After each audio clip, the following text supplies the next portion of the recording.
The Appalachian Mountains are one of the most notorious places for creepy encounters, and some of these encounters are truly shocking. My name is Mbokshin, and today we are going to read some of Reddit's scariest Appalachian stories and show you the disturbing experiences that people had to go through. But before we get started, I want to thank you guys so much because we absolutely smashed the goal of 1,000 subscribers. I'm super happy and super grateful, and I really can't thank you guys enough. Also want to remind you guys that I've officially created a Spotify podcast for the channel, and the link will be in the description. But with that out of the way, let's get right into the video.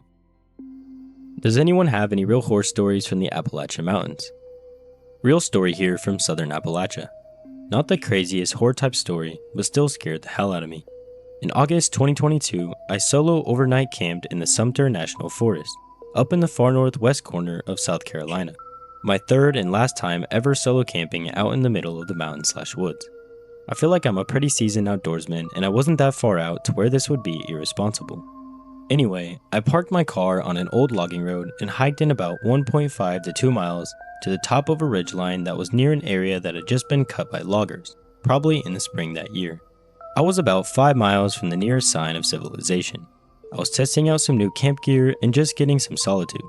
It was pretty and peaceful and kinda hot and humid. Found a nice spot to set up camp right on the edge of the tree line, bordering a grassy area on top of the ridge. The afternoon and evening went by without any issue. I had a cramped 1.5 man sized tent and left off the rainfly because it was hot, so it was mostly just netting that sort of let me see off the tent, but not well. I went to sleep and woke up from a nightmare at 4:36 a.m. I remember because I looked at my watch.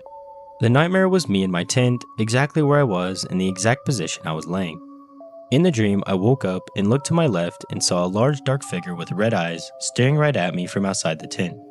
I woke up for real in a cold sweat and thought, what the f***? That was f***ed up. And maybe a minute after that, I heard a blood-curdling scream that had to be right in the vicinity of my little camp area. I was absolutely frozen in fear. It kind of sounded like a combination of an owl scream and a fox scream, if you can try to imagine. About another 30 seconds goes by that felt like an eternity, still frozen in fear, and then something big, like full sprint stomped through my campsite. It was 100% bipedal and heavy because I could feel the vibration on the ground. I had a pistol and an AR-15 style rifle with me in the tent, both with weapon lights. I somehow mustered up the courage and grabbed my rifle, unzipped the tent, and switched the light on and quickly scanned around with it. Pure adrenaline. I saw nothing, no sign of anything. At this time, there were zero sounds of bugs/critters. If you don't know the South, the woods can be loud AF at night. That also scared the living shit out of me.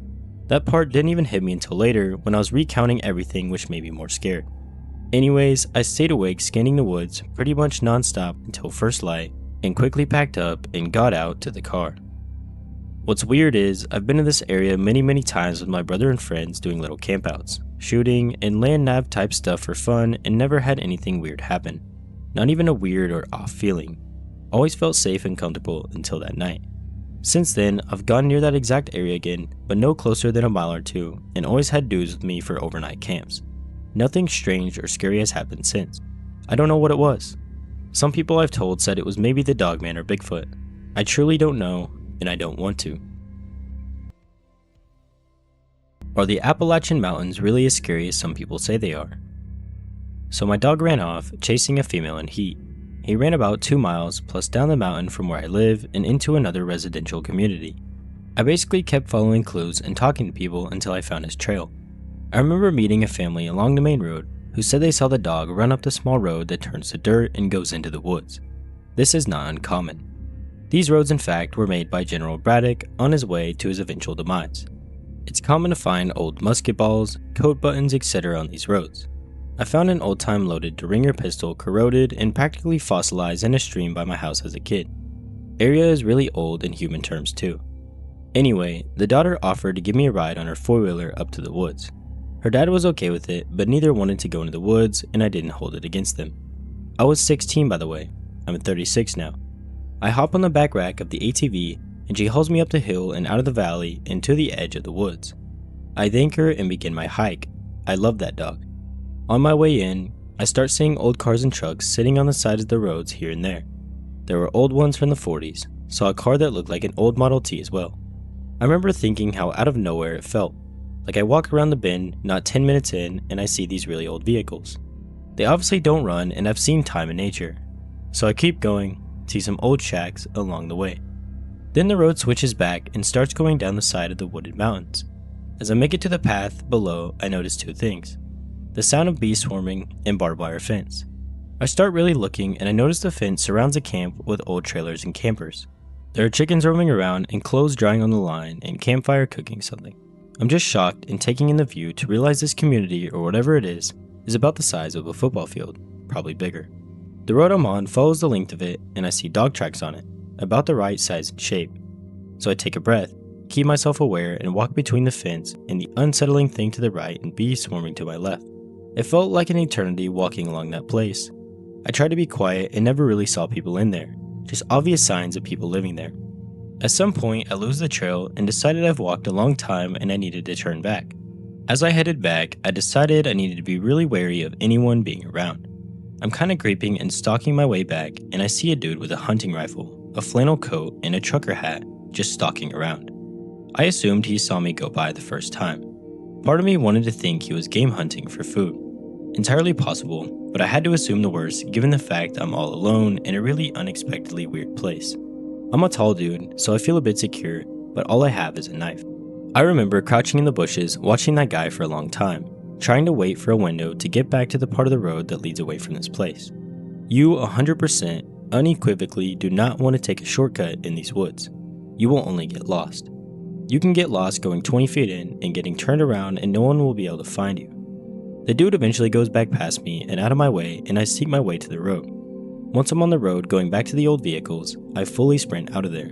I make it back to town and people are about to send the police to look for me. Apparently I was out there for 6 hours.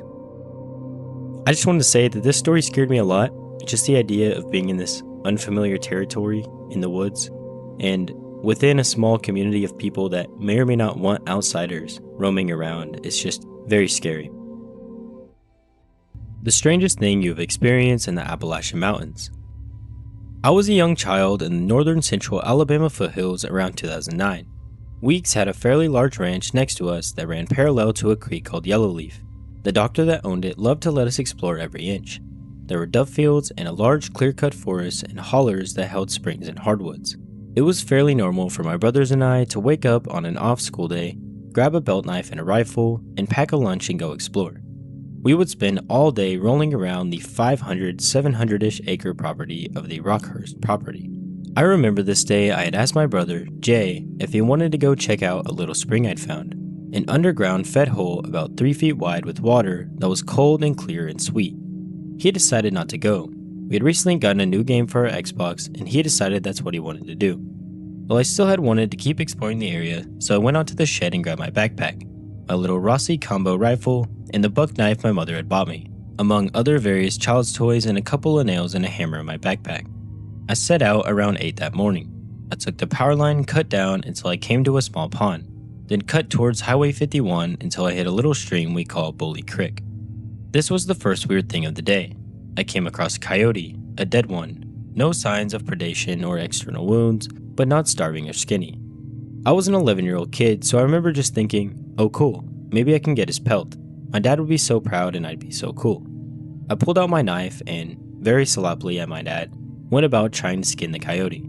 I made a real hack job out of it because I had only helped my dad with deer, but I had done rabbits on my own. The thing is, when I got the skin out from around the nape of the neck, it was black and bruised underneath.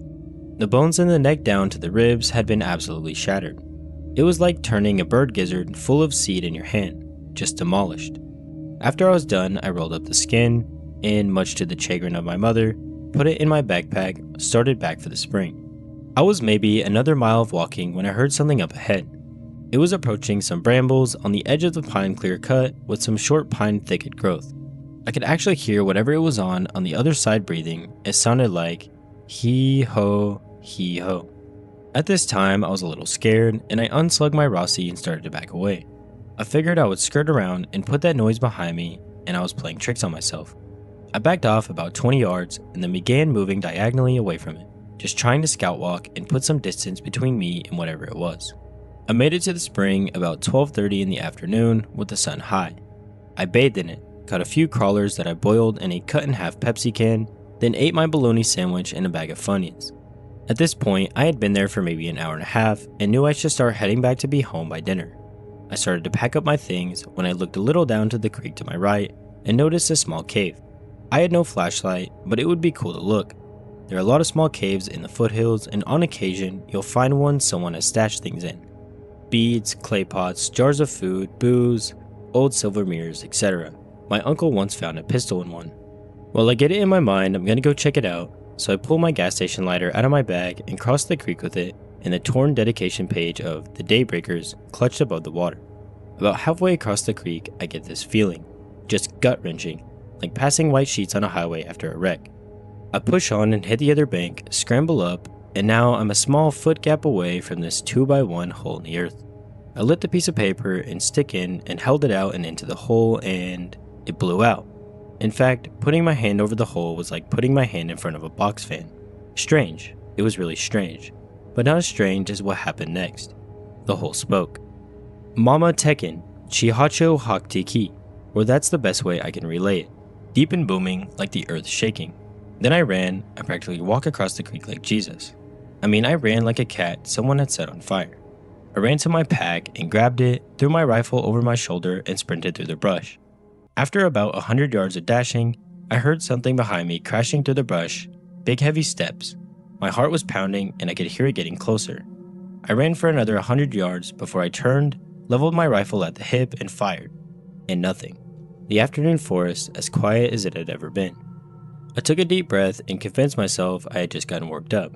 I was gonna have to explain a missing .243 shell to my dad, and he liked me to have a damn good explanation if I shot that rifle. I walked back to the house, cut up and as wide as a sheet. My mom met me on the porch and I told her what had happened frantically. She seemed not bothered, and I'm sure felt like I had a silly imagination. Later on, I told my dad I had used a shell and needed another. He asked what happened to the one I had. He would give me 3 at a time. I told him the story. He listened patiently and didn't get angry or raise his voice. He just told me he thought I was very brave and went and got me another shell. Later on, after I joined the Marines and moved to Montana with my wife, I asked him again what he thought had happened that day. He said either the boiled crawfish had made me hallucinate or I really encountered something supernatural. My dad is a sheriff's deputy and was never a kooky guy, but that night he gave me a different side, talking about how the mountain and country we lived on were old, older than man's time keeping records. He left me with the words, "There are things in the world man was never meant to understand, doubly so in these old woods and hollers." What is the scariest, most uncanny experience you had in the Appalachian Mountains? My family has a house deep in the Smoky Mountains on the NC side. When I was like 15, me and my best friend at the time went down to the house for a little summer getaway. It was right after my grandpa had passed away, so we both decided to sleep in his room because it had the biggest bed in the house. He had cameras all around the outside of the house, set up to look outside. Because we were in his room, the security camera tablet thing was right next to the side of my bed. We were telling scary stories around 1 a.m. when we thought we saw something on the camera pointed outside our window and into the woods. We stared at it for a little bit, then we saw some sort of bug fly by and just convinced ourselves it must have been an animal. Maybe 15 minutes later, my friend realized she left her Heath bar on our front deck, which she wanted to eat. We would have left it out there until morning, but there had just been a ton of mountain lion sightings and we did not want to attract any wildlife. Also, she just wanted to eat it and we were 15, so no stopping us. I checked all of the cameras on the tablet and saw nothing, so we ran outside and grabbed her candy bar really quick. But when we were outside, we heard a weird noise that kind of sounded like a person walking and crunching leaves. This could have been an animal, but it just sounded so much like footsteps that I still don't think that's all it was. There was no way any people were near us because the closest house is about a mile up the mountain, and my elderly grand-aunt lives there. The only other person with us was my mom, who was asleep in the guest bedroom. We ran back inside and locked all the doors, and she joked that we should check the cameras for a bear, so we did. When we went back into the bedroom and checked the camera, we saw something on the tree line, right outside our window. It looked like a person standing, just staring at the house, but because of the quality of the night vision camera, we couldn't see any faces or anything. Terrified, we both walked up to the window and peeked through the curtains, but saw nothing but trees. We both had an uneasy and weird feeling and were debating waking up my mom to tell her what just happened. When we looked at the cameras again, there was nothing there. Freaked out, we tried to see if there was a way to rewind the cameras to see if we were just going crazy, but we weren't able to. Eventually, we convinced ourselves it was a bear and went to sleep, without her even eating her candy bar we had just risked our lives for. When we woke up, we told my mom the entire story and asked her about rewinding it too. She then told us the cameras had been shut down for a while because there was nobody here to watch them since my grandpa had passed, and they shouldn't have been recording at all. We checked, and although they all still worked, they were not set up to record or show us any past video. We shut the cameras off after that. And with that, that is going to be the last story for today's video. If you guys enjoyed this one, make sure you leave a comment and let me know what you thought. And I would also like to know if you guys want to see more confessions or story videos, or if you had any other video ideas in mind. I really like getting your guys' feedback, and it just helps me to make the best possible content. And if you guys ever have a story or confession that you want to submit for a video, just send it to my email, which is in my bio. I would really enjoy making a video with your guys' stories or confessions, and I may do it in the near future, so just make sure you send me whatever you got. I love all of you guys so much, and I will see you in the next one.